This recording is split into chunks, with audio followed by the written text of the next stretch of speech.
Hello everyone, good morning সবাইকে। তো এখন সকাল সকাল চলে যাচ্ছি দিদিভাইয়ের বাপের বাড়িতে। তাই দেখো আজ খুব ঠান্ডা, তাই সবাই মিলে সোয়েটার মোয়েটার পরে বেরিয়ে গেছি। তো বেরোনোর পরে দেখছি রোদ উঠে গেছে। তো আমি, রাজ, দিদিভাই আর সন্টু মিলে চলে এসেছি। এটা হচ্ছে দিদিভাইয়ের মা, বাবা আর হচ্ছে সন্টু। এখানে এসে সেই মজা পেয়েছে আর কি, মাটি খুঁড়ছিল, পুকুর কাটছিল আর কি, মাটি খুঁড়ে খুঁড়ে। আর দিদিভাইদের এখানে একটা পুরনো বাড়ি আছে, এখানে একটা মন্দির আছে, এই জায়গাটা খুব ভালো লাগে আর কি বাড়িটার জন্য, পুরনো মডেলের। তো আর সন্টু আর ওর দাদাভাই দেখো গাছ চড়ছে, লেজ কাটা বাদরের মতো এরা খালি গাছ চড়ে বেড়াচ্ছে।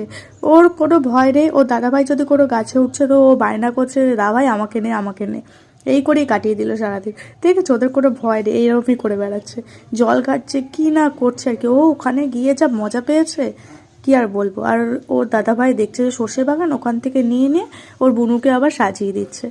মাঠ ঘুরে এসে খাওয়া দাওয়া কোনো রকম করে একটু শুয়ে নিয়ে এখন বেরিয়ে যাচ্ছে বাড়ির উদ্দেশ্যে। তো টাটা, বাই।